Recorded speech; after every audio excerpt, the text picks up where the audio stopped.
South Africa asks US not to hike tariffs to 30% on July 9 if talks on new trade framework still ongoing. South Africa has requested that the US refrain from raising tariffs above the prevailing 10% level should negotiations on a new trade framework not be concluded by July 9, when a 90-day pause on reciprocal tariffs of 30% against South African exports is due to expire.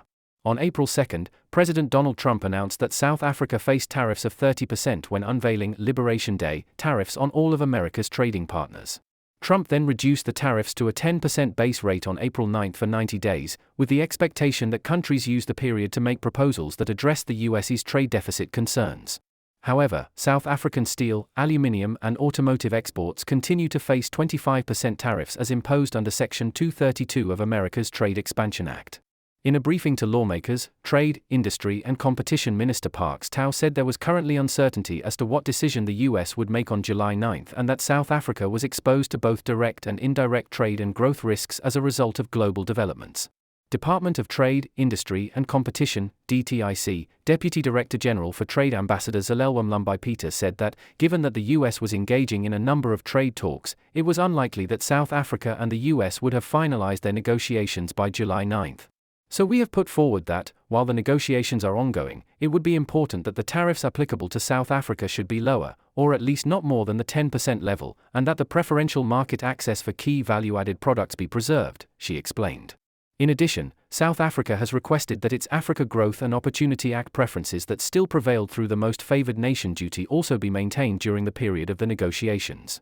Mlumbai-Peter told the Portfolio Committee on Trade, Industry and Competition that, following the Oval Office meeting between Trump and President Cyril Ramaphosa, South Africa had put forward a proposal for a framework agreement, but that the details still had to be negotiated. The proposal was premised on addressing not only America's concerns in relation to its trade deficit, but doing so in a manner that meets South Africa's development objectives. Current offer.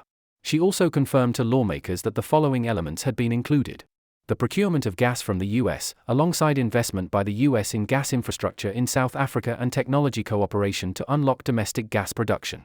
Addressing agricultural market access from both sides, including the US's concerns in relation to beef, pork, poultry and blueberries, and South African market access for mangoes, lychees, citrus and avocados. Promoting two-way investment in critical sectors. Cooperation on critical minerals that still leveraged South Africa's minerals processing capabilities. Building on existing cooperation between development finance institutions from both countries. Engaging on tariffs in a manner that did not undermine regional integration and protected the Southern African Customs Union, and investigating greater cooperation on digital trade. Tau emphasized the significance of the trading relationship with the US, speaking ahead of a presentation showing that South African exports of goods to the US stood at $14.9 billion in 2024, while its imports of goods from the US stood at $5.8 billion. It also showed that the US enjoyed a trade surplus in services, having exported $3.52 billion to South Africa last year, while South African services exports stood at $2.19 billion. Tau said the uncertainty over trade was weighing on global growth and would also affect South Africa's immediate growth prospects. Inclusive growth path. However, he said that internal factors also needed to be addressed in light of the country's ongoing lackluster growth performance and outlook. He reported that a revised industrial strategy was under development and was being canvassed by the DTIC both internally with other departments and with stakeholders ahead of cabinet approval. We have been doing extensive work with regards to industrial policy and a link to the industrial policy on an inclusive growth path, which would in many ways be the implementation component of the draft industrial policy. We should be able to share, fairly soon, what the proposals of the industrial policy are, he added, indicating that it was undergoing various review processes including by the Directors General. I have confidence that a lot of the proposals that have been put forward on both the industrial policy and the inclusive growth path have the capacity to shift the needle on the dial.